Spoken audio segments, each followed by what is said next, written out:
Kayo'y nanonood sa Laos na Vlogger, RSJ. Good evening sa ating lahat. Rainy evening. Ingat po tayong lahat, no? Pero syempre, ito na si RSJ. Public service. Ito ay ang aking public service sa inyo. Public service. Hindi, ito. Shout out sa lahat ng mga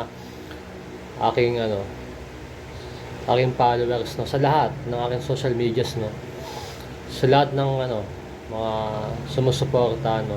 Thank you sa lahat, thank you sa lahat ng mga OFWs, thank you sa mga nanonood, no, thank you, no, sa lahat, maraming salamat, penging salabat, para hindi mamaos ang aking walang tugma dun. So ito na. Meron akong 5 prediction. Ito bago to. Kahit magjo-June pa lang, magbibigay na ako ng 5 prediction na mangyayari sa year 2026. 5 nakakatakot. Ang aking 5 prediction na nakakatakot na mangyayari sa year 2026. So ito ang aking unang prediction na mangyayari sa taong 2026, no. Sa bansang Amerika. Ito mangyayari sa bansang Amerika, no. Merong 10 milyon na aatake sa Amerika, no. 10 milyon na halamang nangyayakap habang nagbubuga ng lason sa muka. Yun ang ating unang prediction. Ito, pangalawang prediction na nakakatakot na mangyayari sa year 2026, no. Sa Europe naman, sa Europe.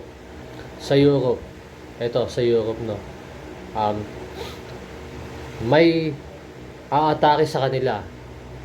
May susugod sa Europe, no, sa buong Europe, no. 15 milyon na halaman na nangyayakap habang nagbubuga ng lason sa muka. So, ito naman sa buong Asia naman. Sa buong Asia, merong aataking 10 milyon na halaman na nagyayakap habang nagbubuga ng lason sa muka.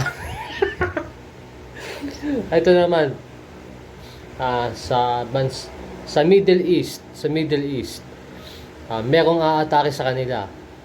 13 million na halaman na nangyayakap habang nagbubuga ng lason sa mukha. Tapos ito naman, ito sa South America, merong 5 milyon na halaman na nangyayakap habang nagbubuga ng lason sa mukha.